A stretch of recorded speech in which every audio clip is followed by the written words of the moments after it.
Sa mill-ewwel ġranet f'din il-leġislatura l-Gvern kien impenjat li indirizza l-problema tal-mediċini out of stock li ma problema ntirtet minn amministrazzjoni nazzjonalista.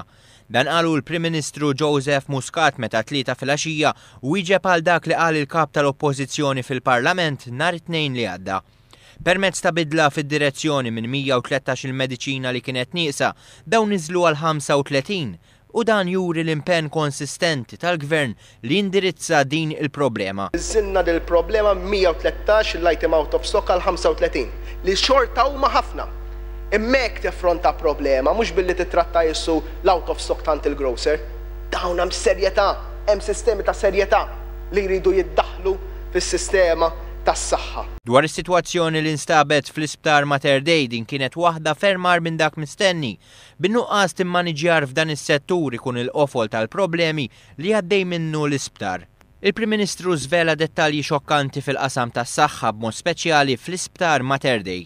U qal li kien hemm ħlasijiet li ammontaw għal iktar minn €1,000,000 iżda fl-inventarju jidhru bis-67 miljun euro. Instab ukoll li kien hemm diversi każi ta' pagamenti doppji kif ukoll nuqqas ta' 50 miljun euro f'apparat mediku. Saħansitra kien hemm kuntratti ta' tiswija fl-isptar li nataw bi prezz ta' €2,500 iżda meta s-supplier ġie mistoqsi dwar dan huwa niżżel il-prezz għal €750.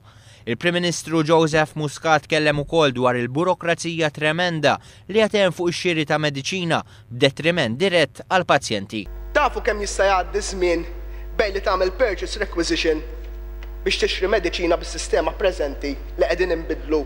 Sakemm tasal il-mediċina 18-il xahar. 18-il xahar. Daqqas ħajġu minn fuq il-qamar dawn 18-il xahar. U għalhekk li se tkun qed tingħata attenzjoni speċjali f'dan il-qasam sabiex tinstab direzzjoni effettiva li minnha se jgawdi l-poplu Malti u Awċi kollu.